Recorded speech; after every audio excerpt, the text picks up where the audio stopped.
Heyo, welcome to Storycraft Studio. Today is a bookbinding day, and let's start.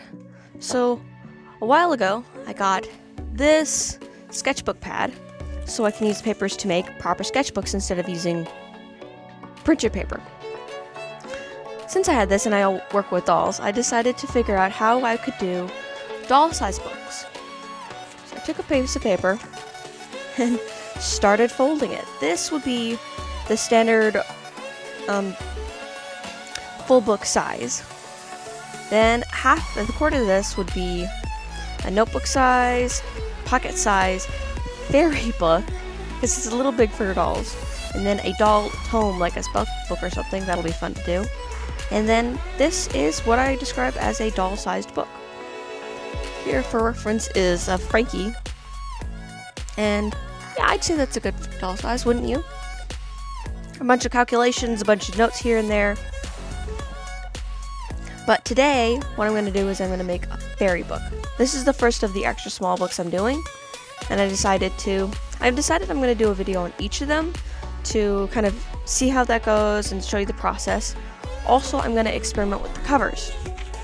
Different things I want to do. I want to try a steampunk look with gears and stuff, covering it with fabric. So doing a spray paint cover on the art.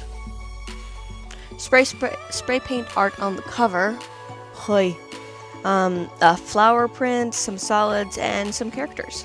That'll be a difficult one because I'll be using special paper that I have, and I'll be trying to cut it right to size. So yeah, today we're doing the fairy book, which means a spray paint cover, which we'll get to later. But first, we're going to speed through folding the paper so I can start setting them as the text block, which is the technical term for when you fold all the pages and put them together. Okay, let's get that started.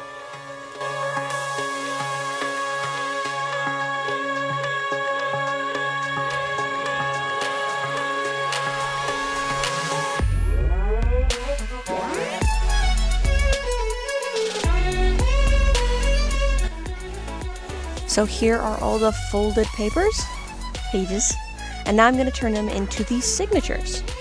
This is the technical term of when you nest pages. I don't know why that's the term, but it is. So I'm going to be doing these ones because it's such thin paper. I'm going to do them in stacks of 5. Yeah. Okay, so like a dummy, I didn't record me putting the signatures together, which is probably good because I'm left with these 2 pages. But if I narrow them down to 4, I have even numbers, so I'm gonna do that. Boy, I need to plan these things out a little better.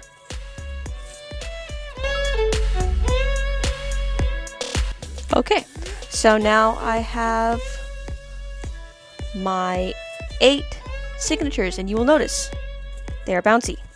And if I want them to be a proper book, they have to be flat. So we're going to collect them and put them on under a very heavy object to flatten them. They're supposed to go under a book block. Which is this thing where you can screw it down so it's putting maximum pressure on the pages so they are forced to lay flat. I don't have this. This is still a new hobby for me, and it's very unlikely that I will invest in something unless I start getting paid for this. So we're gonna find a heavy flat object with even pressure. And this is what I found. My box of paints. There it is. You can't see it. Let's see. There it is. There's the book block. We're gonna let that sit for a while and go make the cover.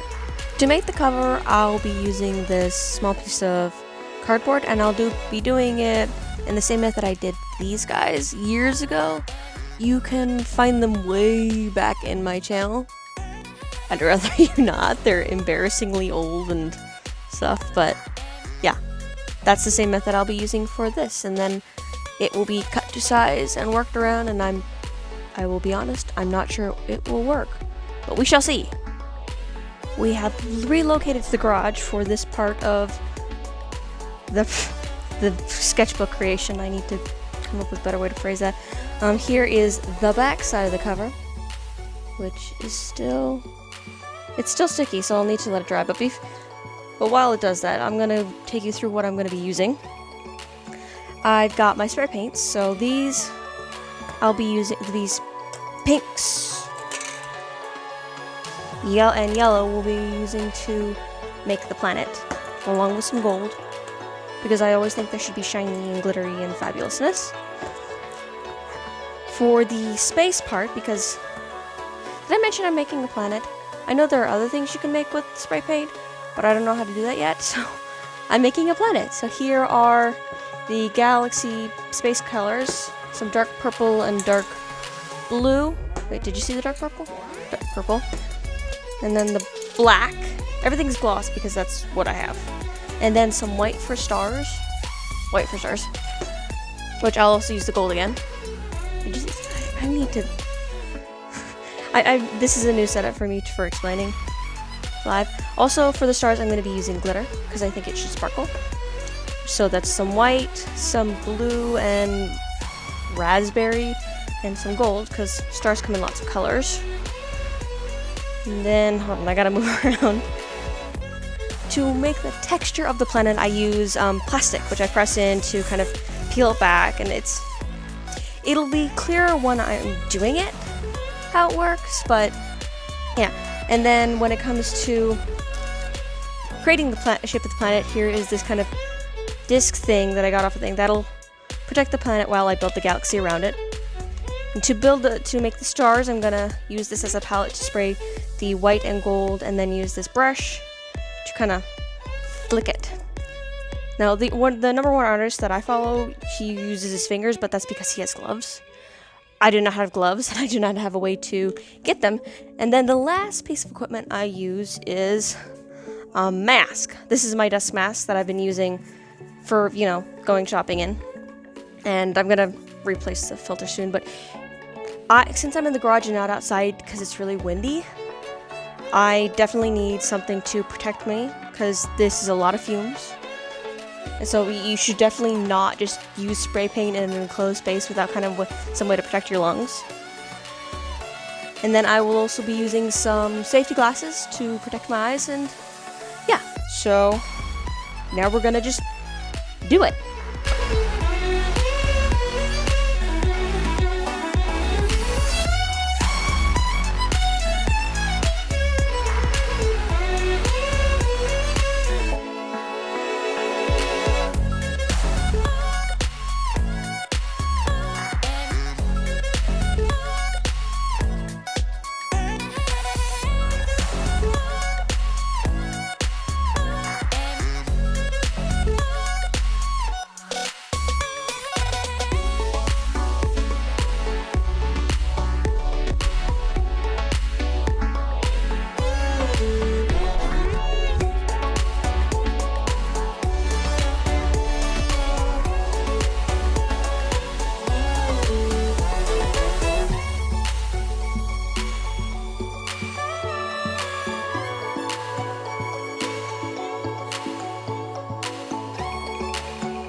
So here is the finished spray.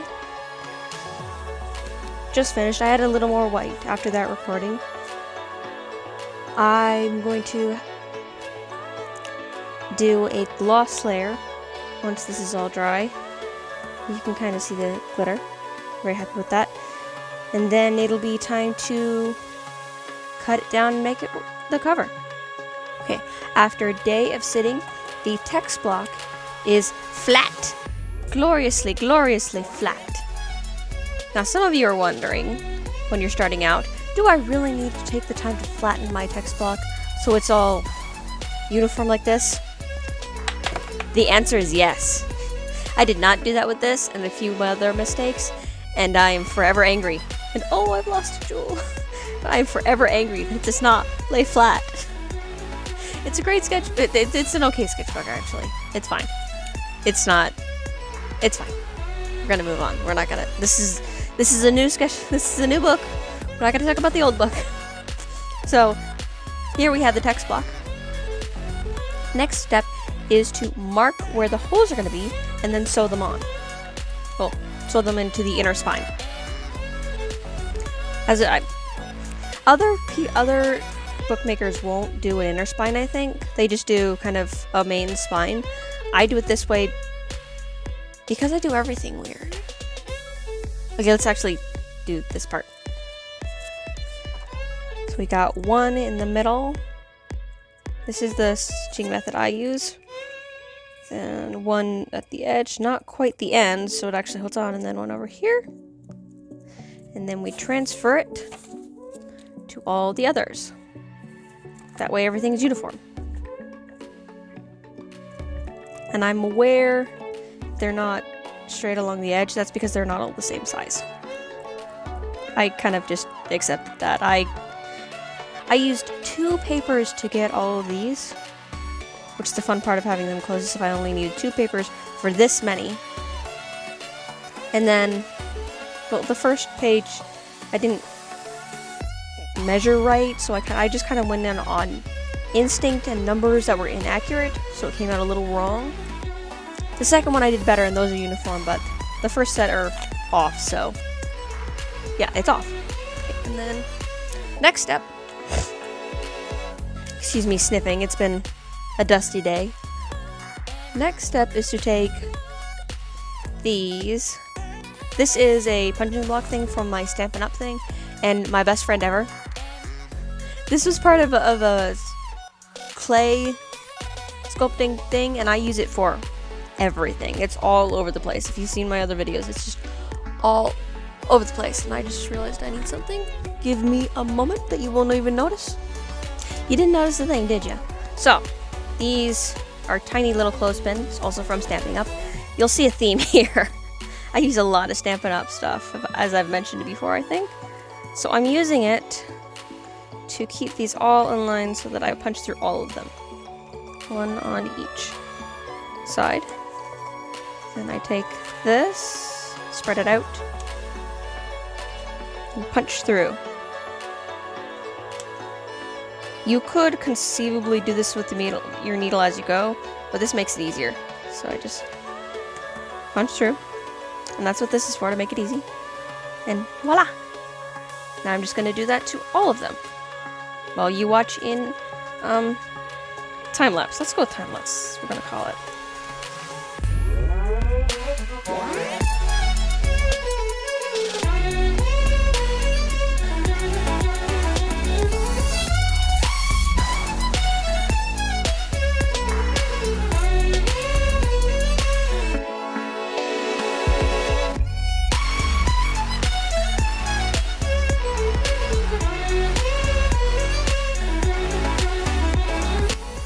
And that's all of them punched.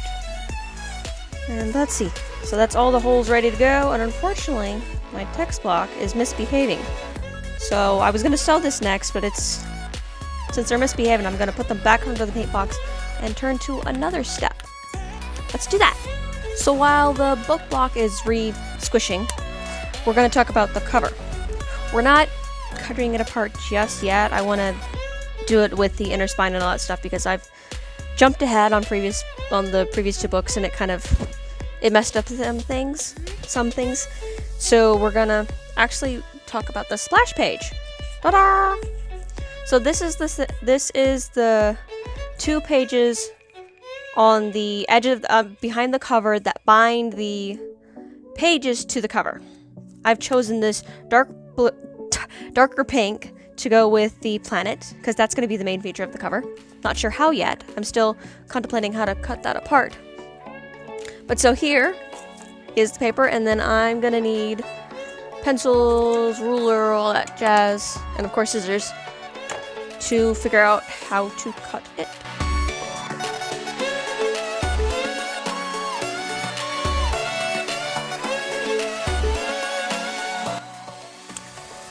And there are the 2 pieces. Are they perfectly even? Probably not. They're probably not even really perfectly square. But they're not supposed to be for drawing, so I'm gonna live with it. This is mostly for me. Anyway, so now we're gonna fold them.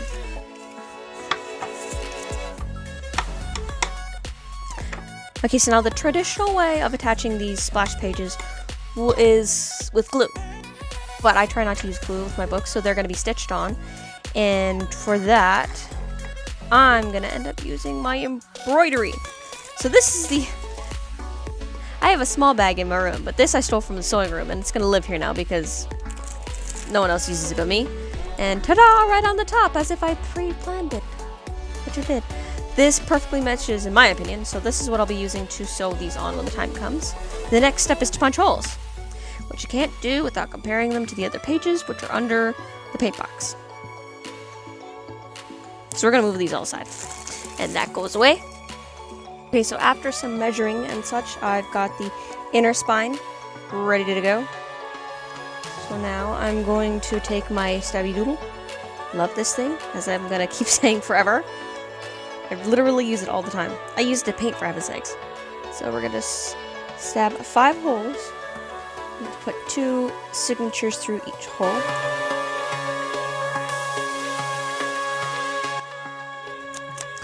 Okay, so now the inner structure of the book. The cover is super cool, but this is where the actual book happens. So I'm going to show it again. I keep showing this whenever I sew. You roll it off your finger and then you pull it down. And it does take a while to learn that. It took me forever because then I usually get some huge loops, but I've gotten better. Still don't know how I'm getting better. So I can't tell you how to improve, you just gotta keep doing it. So instead of starting with the splash pages, I'm gonna fit those in later because I don't know, I just decided to. So here we go. There they are. I put one of the splash pages in to test something because I was worried about it, and yep, when you peel apart these you can see the black. I don't find that acceptable, so off camera I'm gonna add a few more signatures to kind of bulk it out, and then I'll come back and sew this on. So see you in like a second. So the pages are under the paint box, it's getting flattened, all the signatures. So we're gonna sew this in, and then I will do that.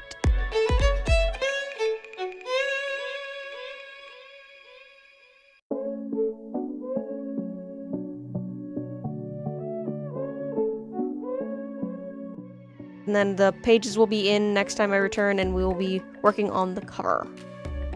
So I have been procrastinating cutting the cover for fairly obvious reasons. I don't want to. It's really pretty. Part of me actually wants to just put it on the wall, but I've come this far, it would be really, really lame to chicken out right now. It's 5 inches, so we're cutting it to 2.5, and I'm sorry my voice keeps sounding weird. I'm nervous. So, oh my god, here we go! Ah! It was such a chick. Oh, it didn't cut properly. Oh. Okay.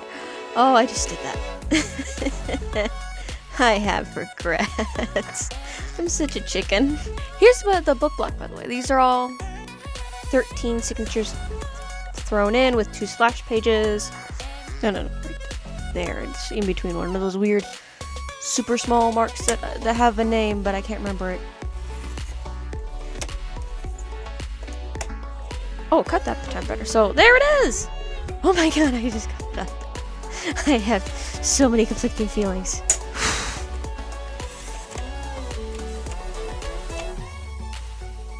A lot of nothing on that. Then flip. Take it to there, because I know that's where it is. That's why you mark things, kiddos. Not kiddos, this is not a kid-friendly video. I'm using sharp implements. Of course it's not kid-friendly. There's the cover.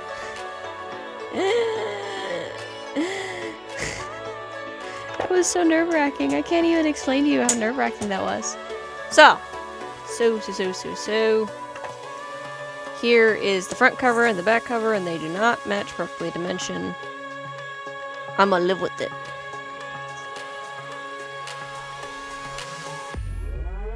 It's gonna be very difficult, but hey, that's where they match up. Huh. Okay, so both of them are gonna get this treatment.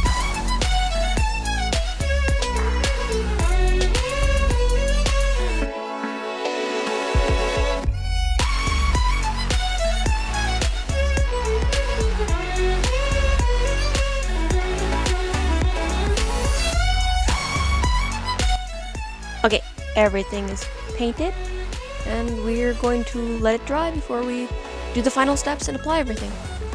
And now we enter the final stage. Let's do it!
And there it is.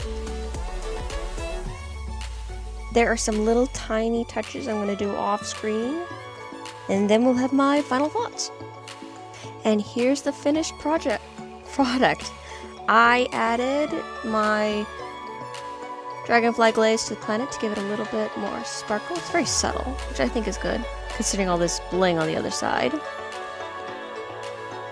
Put this bead there, and as you saw, I shortened it. I may have shortened it a little too much, but that's fine. On the back, I won't be taking a picture of it because it's very hard, but there is now glow in the dark on these little stars. The little shooting star things. I don't know what they are. And then on the inside, my little signature of the metallic tattoo put in. If this were like a real book you would be using, this is where you draw the lines for the name of who this book belongs to. But yeah, there we go. That is the finished book.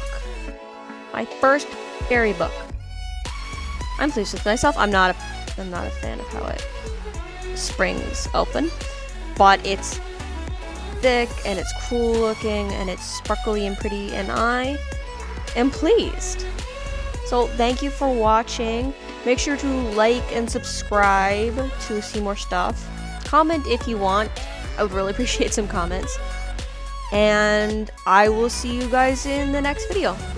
Aloha!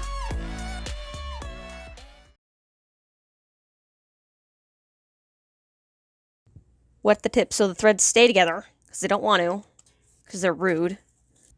Is it crooked? I messed up. Oh no. I'm sorry. I am a disaster. I did it wrong. Oh no. Oh well.